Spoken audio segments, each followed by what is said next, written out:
Halo semuanya, kembali lagi bersama Candela Course. Kali ini saya akan membahas soal KSM Biologi tahun 2019, nomor 31 sampai 35. Ini adalah KSM tingkat kabupaten. Nomor 31, Allah menciptakan makhluk hidup sesuai dengan kehendaknya, dan terdapat manusia yang menderita sakit, baik dari yang ringan dan berat, sebagai ujian kesabaran bagi mereka. Salah satu penyakit yang tidak mematikan akan tetapi relatif umum ditemukan adalah penyakit buta warna. Suatu survei buta warna dilakukan pada desa dan mendapatkan bahwa terdapat 80% pria normal. Berapa persen di antara wanita dari desa tersebut yang tergolong pada kelompok buta warna dan normal? A 10%, B 20%, C 40%, D 64%. Nah, ini XB-nya berarti 0,8 dan XB kariernya adalah 0,2. Maka wanita buta warnanya adalah 0,2 kuadrat dikali dengan 100%. Hasilnya adalah 4%. Wanita kariernya adalah 2 dikali 0,8 dikali 0,2 dikali 100%, yaitu 32%.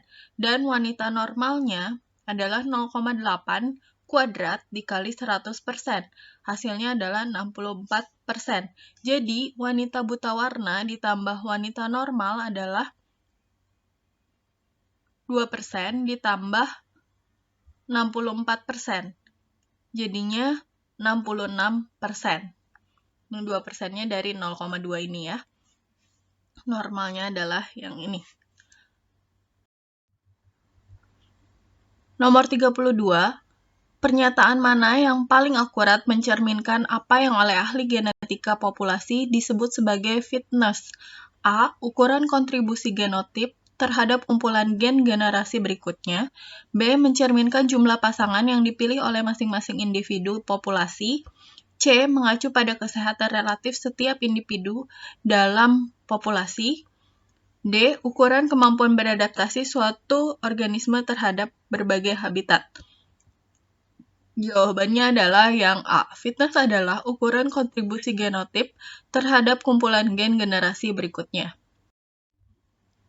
Nomor 33, perkembangan bioteknologi modern dalam memanfaatkan organisme pada tingkat seluler atau molekul, antara lain kultur jaringan, transgenik, dan cloning. Jika populasi tanaman semusim dikembangkan terus-menerus melalui kultur jaringan, secara turun-temurun dampak yang terjadi adalah A. Kualitas tanaman menurun akibat usia sel-sel memasuki masa tua. B. Sel-sel selalu mengalami perubahan sampai mengalami fase tidak produktif. C. Reproduksi menurun karena gen-gen unggul tergeser. D. Gen-gen dominan termutasi menjadi gen resesi. Jawabannya adalah C. Reproduksi menurun karena gen-gen unggul tergeser. Nomor 34, ini ada gambar. Perhatikan gambar daur nitrogen di samping. Berdasarkan gambar tersebut, manakah pernyataan yang benar berikut ini?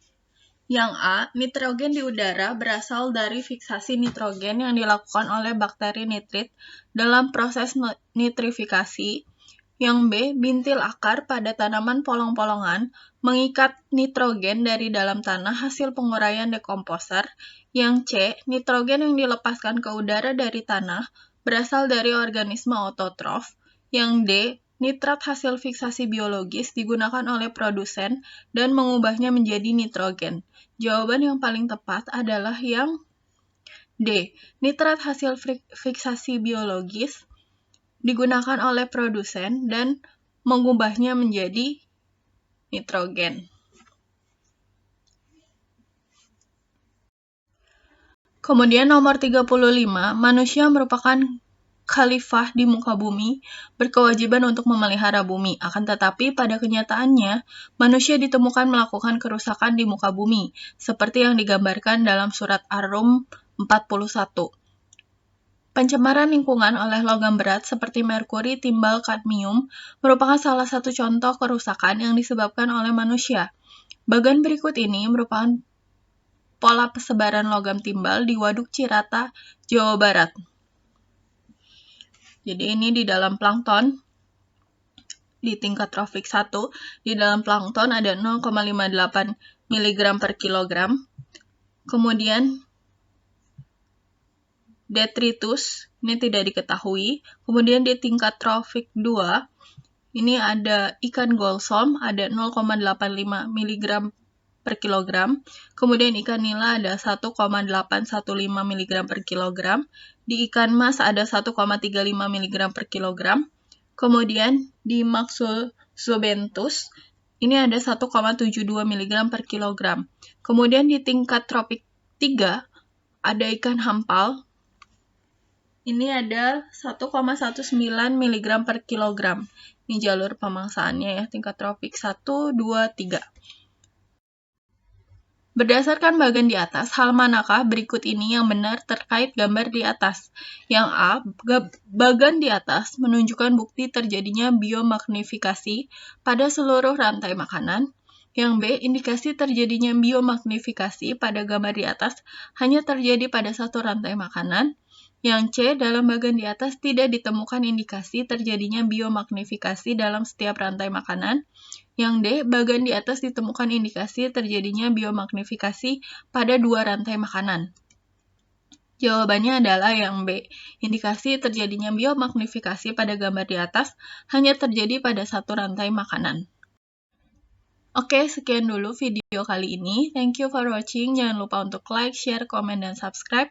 Follow Instagram kita di @candelacourse dan Facebook kita di Candela Course Cikarang. Semangat ya!